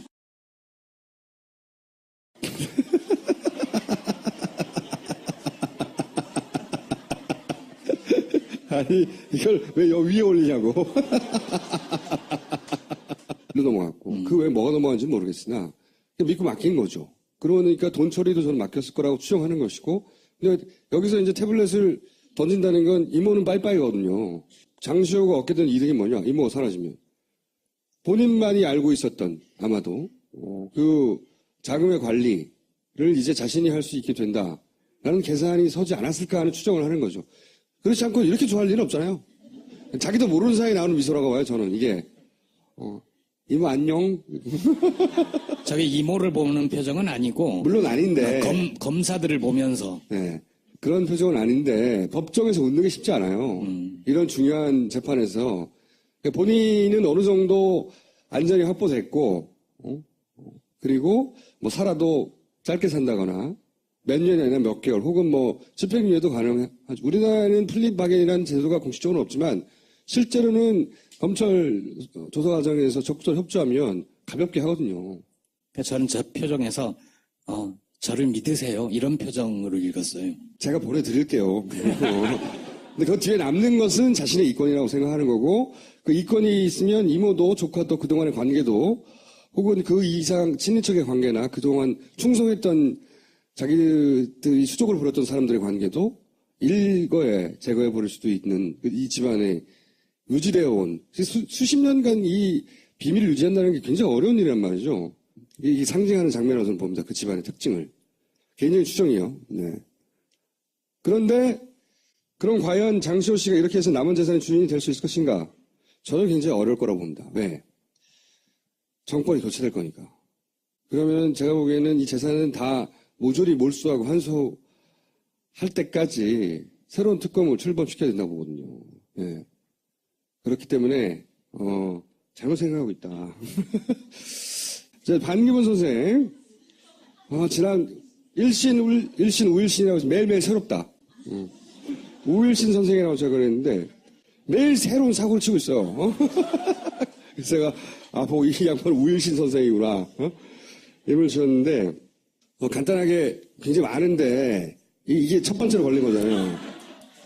말은 2개 넣는 거. 근데 여기서부터 대응을 잘못했어요. 이게 해프닝으로 끝날 수 있었거든요. 그냥 익숙하지 않아서 실수했다. 허허허 하면 끝나는 거예요. 그죠? 근데 제가 이때 현장에 있었던 사람들한테 자세히 얘기를 들어보니까 어떻게 해서 이런 일이 벌어졌냐면 처음 2사람 표를 끊어야 되는데 그런데 처음에 10,000원씩 넣으려고 했는데 잘 안 들어갔대요. 그저 옆에 있던 사람이 2를 누른 거예요. 2사람이니까 일단 2를 누르시고 2를 누르니까 2만을 누른 거예요. 근데 이제 워낙 갑자기 내리자마자 수많은 사람이 쳐다보고 막 기자들 난리치고 시끄럽고 찍어대고 그러면 그리고 처음 보는 기계잖아요. 자기가 안 해봤을 거 아니야. 당황해서 그럴 수도 있어요. 근데 여기서 실수했다고 하면 되는데 해외와 시스템이 다르다. 이런 식의 답변을 했단 말이죠. 같은 답변이죠. 말도 안 되는 해명인데 그리고 거기서 해봤겠어요? 거기도 안 해봤지, 안 당연히. 해봤지. 예. 유엔 사무총장이나 하신 분이 이런 단순한 일도 못한다고 하는 것에 대해서 그냥 그 인간적인 실수로 치고 넘어가면 웃고 넘어갈 일을 이걸 정색을 하고 그것은 시스템이 달라서 그렇습니다. 유엔 사무총장이 그런 걸 모를 리가 있습니까? 라고 답변하는 순간 스스로 수렁에 빠지기 시작한 거예요. 진짜 저는 그 대응에서부터 꼬였다고 생각해요. 이때 웃었으면 돼요. 씩 웃으면서 제가 바보 같죠? 그러면 호감도 상승하는 겁니다. 대중정치인으로는. 그러니까 총수가 보통 약간이라도 애정이 있으면 바보 이러고 끝나는데 지금 방금 그랬잖아. 아니 저는 이 대응을 보자마자 한 주 쉬는 동안 사건이 많았어요. 네, 몇 가지 간단하게 상징적인 장면을 정리하자면 저희가 굉장히 상징적인 장면이라고 보는데 이게 뭐냐면 이재용 부회장이 구속 적부심 들어가려니까 엄마 부대가 왔어요. 엄마 부대가. 이재용 부회장의 구속은 사실은 굉장히 역사적인 의미가 있는 사건입니다. 우리나라 재벌이 어떻게 탄생했냐면 일제시대에 부역한 지주들 그리고 일제가 해방되면서 도망가면서 남겨오던 재산이 있잖아요. 그거를 이제 이승만 하고 미 정권이 미 군정이 이게 이제 수탈한 거기 때문에 백성들, 국민들한테 돌려주거나 국가에 기속시켰어야 되는 건데 이거를 당시에 사업가들한테 나눠줍니다. 자기들한테 친한 적산불화라고 하는 정책이죠. 이 사람들이 오늘 재벌들의 모태예요. 지금 현재 재벌들의 조상들은 대부분 그 사람들이에요. 이제 이 사업가들, 돈 많은 사람들을 재벌로 만들어준 게 박정희죠. 그 소위 정경유착이라는 단어를 탄생시키면서 오늘날의 정경유착을 탄생시킨 그 장본인이 박정희라면 그걸 끝장내는 게 이제 그의 딸인 겁니다. 그 끝장내는 상징의 이정표 같은 게 이재용 부회장의 구속인데 그 갑자기 엄마부터 나타났어요. 엄마부터 이재용과 무슨 상관이에요? 모성애. 굉장히 상징적인 장면입니다, 이게. 엄마부터가 여기 나타날 줄이야. 나타났어요, 근데. 이재용이 구속되면 박근혜 탄핵 가결될 확률이 절대적으로 높아지니까 보냈겠죠. 네, 생적인 장면이다. 또 하나는 헌재 법정에 최순실과 장시호의 이 장면, 저는 굉장히 상징적이라고 보는데, 최순실 일가가, 어떻게 여태까지 유지되었나를 상징하는 장면이라고 봐요. 이제 이모하고 조카하고 돌아선 거잖아요. 근데 돌아서는 계기가 된 게 장시호가 타블렛 2번째를 내면서 이모를 아주 오랫동안 감옥에 보낼 수 있는, 그리고 나서 저는 그랬던 이유가 그로 인해 남겨진 재산을 장시호가 차지하려고 하는 제 추정입니다. 차지하려고 하는 의지가 있어서 2번째 태블릿을 냈다고 생각하는데 기쁨에 웃는 거죠. 내 거다 이제. 내 거다 이제. 응? 근데 이 뒤에는 누군가 장시호와 그 이권을 나누려는 자가 저는 있다고 봅니다. 그게 남녀관계인지 혹은 뭐 가족 중에 누군가인지 그건 모르겠어요. 혹은 그 돈을 처리하는데 이익을 담당하는 누군가인지 숨겨둔 돈. 장시호가 그래서 그 처리하는데 꼭 필요한 인물이어서 장시호를 밖에서 꼬신 건지 그건 모르겠으나 이 일가가 사실은 장애물들을 가차없이 제거하며 여기까지 왔단 말이에요. 수십 년간. 근데 그게 가족이어도 상관이 없는 거예요. 장시호가 비밀번호를 알까요? 저는 어떻게 추정하냐면 장시호가 그 요주의 인물이다라는 얘기가 갑자기 튀어나왔잖아요. 안민석 의원에 의해서. 참 믿을 수 없는 의원이긴 한데 허당 안민석 의원이긴 한데 근데 이제 여러 개 던진 것 중에 장시호와 관련된 건 맞았단 말이죠. 그리고 구속이 결국 됐어요. 우리가 장시호가 누군지도 모를 때 구속 실제 됐고 이권이 개입하는 게 있죠. 근데 그 전엔 장시호가 브레인이다 뭐 이런 얘기를 그 집안의 브레인이다 그런 역할을 실제 30대고요. 최순실은 60대인데 엄마 세대 그 다음 세대 첫 번째 주자죠. 장시호가 말하자면 그 집안의 다음 세대와 같은. 근데 이제 브레인이라도 얼마나 브레인인지는 모르겠으나 최순실이 급 귀국하며 본인이 처리하지 못한 그동안의 돈 문제를 맡긴다면 이 사람밖에 없지 않았겠는가. 실제로 중요한 서류 같은 게 많이 넘어갔죠. 네. 태블릿들 봉문 위에 올리니까 보다가 이제 그 부인이 내리는 거죠. 굉장히 웃긴 장면이었어요, 사실은.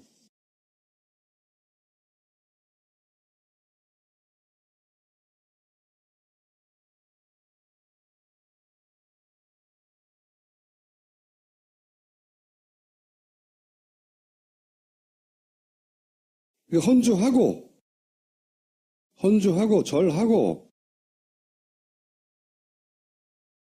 앞에 헌주했다 이거죠. 정상 흔한 제례 방식대로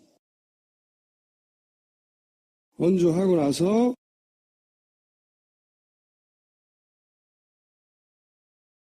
매우 그냥 일반적인 제례 방식대로 했어요. 근데 동영상이 돌기 시작한 건 이게 끝나고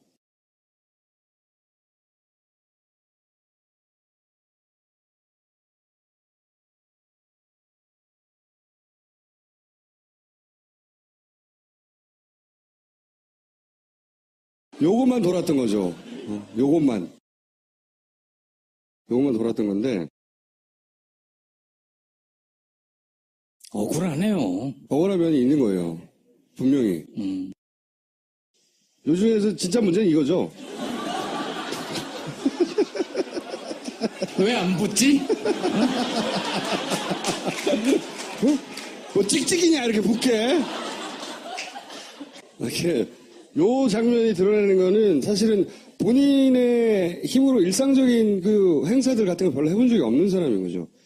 생각해 보시면 당연한 게 오랫동안 공직 생활을 했고 오랫동안 차관 그리고 장관 그리고 유엔 총장까지 최근 10년간을 했으면 최근 20, 30년은 밑에서 누가 이런 걸 다 해주거든요. 일상적인 거. 오늘 파파이스 보고 방송 나오고 싶겠네요. 반기문 총장. 근데 문제는 뭐냐면 초반부터 그러니까 대응하는 방식들, 소위 이제 그게 보좌진인지 캠프인지 뭐 측근이 누군지 모르겠어요. 근데 이런 일이 있을 때마다 대응하는 방식을 보면 아주 굉장히 아마추어다. 이런 행보를 하면 할수록 이제 마이너스예요. 이미 충분히 쌓였어. 초반에 어떤 사람인가 하고 모두가 관심을 가지고 지켜볼 때 똥볼을 많이 찾고, 근데 그 똥볼이 자기들 때문에 스스로 대처를 잘못해서 일어나는 거거든요. 그러니까 이런 일도 아무리 해명하려 해도 안 되는 거예요, 더 이상은. 근데 진짜 정치적으로 준비가 안 됐다고 하는 게 드러난 건 사실 그 치맥 간담회? 오프터 레코드로 기자들끼리 치맥 간담회를 했대요. 그때 이제 나름대로 속내를 얘기했는데 거기 보면 굉장히 중요한 멘트들이 많이 나옵니다. 본인이 당이 없어서 돈 문제가 힘들다. 자기는 이때까지 고용인이지 고용주가 된 적이 없는데 정부 유엔에서 봉급받았다. 근데 이제는 내가 다 해야 한다. 사무실 2개, 자동차 2대, 운전사 비서 다 나의 개인돈으로 내야 된다. 당연한 거 아니에요? 이게 고충일 수 있나요? 정당이 은행이에요? 그러니까 그냥 지역에 국회의원 한 자리를 나가려고 해도 이것보다 훨씬 더 많은 비용을 써야 되는 거예요. 근데 이 사람은 자기들을 쓰면서 자기가 실제로 고용주가 되어서 일을 해본 적이 평생 한 번도 없는 사람인 거예요. 그러니까 이번에도 아마도 이런 일이 없으면 누군가가 모셔와서 이렇게 했을 텐데 갑자기 자기가 돈을 쓰게 되니까 이게 버겁다. 이거는 개인적으로는 버거울 수 있어요. 근데 정치인으로서는 이런 얘기 하면 안 되는 거거든요. 내가 내 돈으로 내가 대통령이 되기 위해서 준비를 한다. 너무 당연한 거로 이거 돈이 너무 힘들어. 근데 평생을 저렇게 산 분이 다르게 살 수 있을까요? 어렵다고 봅니다. 네. 이게 무려 대통령이 될 사람이 사무실 2개 운영하는 게 너무 힘들어가지고. 그러니까 나는 과장, 국장, 차관보 장관 될 때까지 가방만 들고 몸만 움직이면 됐다.